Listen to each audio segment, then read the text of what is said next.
jaalalleen kan kee yoo nama akkanaa wajjin hin haasayin ibalufaa wajjin hin haasayin jedhe namatti wajjin haasoftu addaan qoqqoodee kaatu jaasoo qabduuf kaatu jaasoo hin qabne sitti meetiniin jedhu waan biraatti sitti fakkaatin.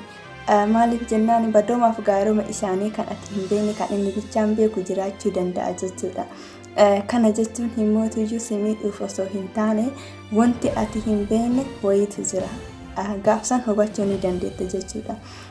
Kanaafuu ati aarus mufachuus osoo hin taaneyyuu waan inni siin jedhe san qabadhu hojiirra oolchi. Inni lammaffaan himmootu jaalalleen kan yeroo jireenya keessa kan of fuuldura jechuudha. Hojjechuuf yookaan immoo waan tokko sirreessuudhaaf yaada si jijjiireetiin jedhu waan tokko sin jedhu ati karaa biraatti fudhattee waan inni jedhu san haamilee harkaa cabsuu sun taane hubadhuuf waan inni barbaadeetiin jedhu. Inni biraa himmootuyyuu yoo jaalalleen kan kee namarraa fagaatee kophaa isaa gara dalagattis ta'ee garuma tokko irrattuyyuu kophaa isaa ta'uu filateetiin jedhu. Minalbaat yeroo tokko sirrii yaada isaa jijjiiratiin jedhu yoo inni hiriyoota isaanii kan duran wajjin yeroo dabarsu mararraa fagaateetiin jedhu hin aarin waan tokko sitti dhaga'anii jechuudha. Maaliif jennaan minalbaat osoo innuyyuu taa'eetiin jedhu yeroon isaan sun harkaa darbuu waan dandeettuuf jechuudha. Yeroo tokko mee yaadadha osoo akkanumatti teenneetiin jirruyyuu kan amma sa'aatii takka agarru sa'aatii 5 kan taate agarra jechuudha. Kana jechuun immoo asaabaadha.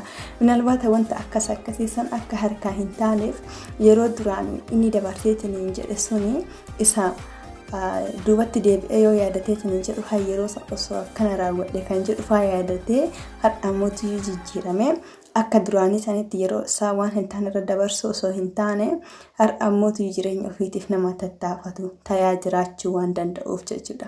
Kanaafuuyyuu Inna dammoo yoo inni kophaa ta'uu filateetiin jedhu waan biraas itti fakkaatini. Yeroo tokko dhiironni akkanumatti ni barbaadu jechuudha namarraa fagaachuudha jechuudha. Kanaafuu ati hubadhuuf malee nama takkaayyuu. Maaliif jennaan namni yeroo nama wajjin hiriyoomina baay'isee ta'eetiin kan jedhu kataatu yeroo isaa tokkoffaan niqisaasessaa lammataa mootii waa baay'eedhaan muudamuu danda'a jechuudha. Kanaafuu inni saffaa hubachuu danda'a. Ati mootuyyuu nuti jechuudha nama araadaa jennu yookaan immoo nama onnoo jennuun bakka nama hiriyoota baay'ee zuuraa isaaniitti yookaan himmootuyyuu duukaa isaaniitirra duuba isaaniitirra jiru nama gaarii nutti fakkaatu jechuudha. Garuu namni hiriyoota baay'atu sunniin homa takkaayyuu miti. Maaliif jennaan hiriyaa kumaatama kan gaafa ati qabdu yookaan gaafa ati fayyaa duukaa rafigurra hiriyaa takka kan guyyaa rakkoo kan guyyaa maraa qabaateetiin jette gahaa waan ta'e qofaaf jechuudha. Kanaafuu inni mootuyyuu hiriyaa kan si godhate ta'uu hin dagatiin jechuudha si takkitti. Kanaafuu ati mootuyyuu inni maaf namarraa fagaate jettee akka yaadni kan keessa hin caanne jechuudha. Yoo jaalalleen kan keessirraa fagaataa kan deebi'u ta'u taatu waluuyyuu loltanii yookaan afaan keessa wal dhibdanii yeroo tokko inni sirraa deemaa kan deebi'u taatu waan biraas itti fakkaate aarinis hin muffatinis jechuudha. Maaliif jennaan jireenya isaa keessatti bootaa duwwaa san kan guutuu danda'u si takkitti akka taateetiin hin jette gaafa sanarraa hubachuus hin dagatiin jechuudha. Osoo ati isa barbaachisuu baatteetiin hin jette innuyyuu deebi'ee hin dhufu ture jechuudha. Akka walitti mufattaniin akka wal loltaniin achiin hafuu ni danda'a ture. Garuutuyyuu waan si jaalatuuf yookaan himmuutii gaafa sirraa fagaateetiin hin jedhu waa mara hubatee ta'uu waan danda'uuf jechuudha. Yeroo tokko akka inni itti fudhanneetiin hin jennu yoo jaalalleen keenya nurraa fagaateetiin nutti deebi'u inni yeroodhaaf nu barbaada. Inni akka namaa rakkate godhan wajjin haasayaatiin natti as deebi'a akkana jedha. Jenna jechuudha. Kun yaada keenya kan dhugaa jirudha jechuudha. Garuu miti jechuudha. Gaafa inni deemee deebi'eetiin akka duraanii sanitti akka hojii haasoftu barbaadeetiin hin jedhee bakkee duwwaa inni qabu san si takkitti guutuu danda'a. Gaafa kan himmootiyyuuf ni hubacha jedhee hasaaba jechuudha.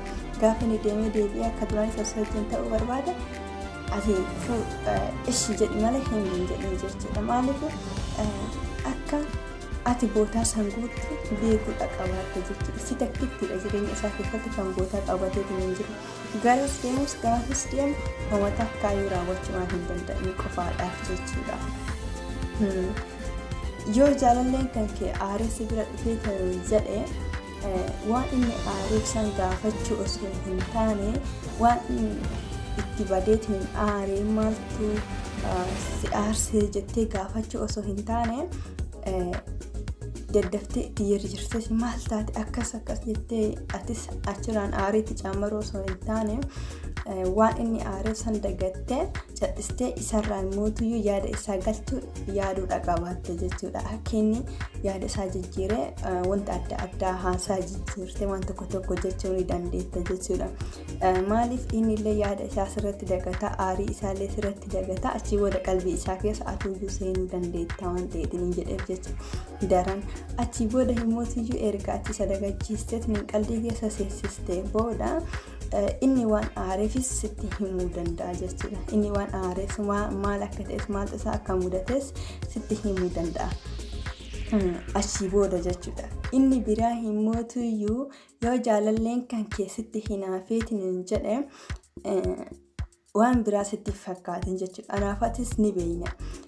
Jaalalleen yoo nama tokko jaalanneetiin hin jenne kan itti hinaafnu namuma jaalannu malee kan nama jaalannetti himti jechuudha. Kana jechuun himootuyyuu namni tokko yeroo mas barbaade sitti hinaafa waan ta'eetiin hin jedheefi abboota hawaasii qabuu fi waan sirraa hin jaalanne tokko yookaan himootii waan akka ati taate hin barbaanne tokko bakka sitti hinaafe akkanumatti bakka hin hinaafe jechuudha. Namni jaalala jechuun waan xiqqoo miti nama hinaafsisuu bichaa miti waa baay'ees nama taasisuu danda'a waan ta'eef hin jedheefi kanaafuyyuu yoo inni hinaafeetiin jedhu waa biraa sitti fakkaachuu osoo hin taane wantuma si jaalatu qofaa fi asuma gabaabsine jechuudha. Kanaafuyyuu ati mootuyyuu akka hin dhabne jabeeffachuu yaadii malee isin jedha. Akkasii hanga viidiyoo biraatii walitti deebinutti ciao nagaan naa tura. Subscribe, share, like gochuun dagatinaa isin jedha.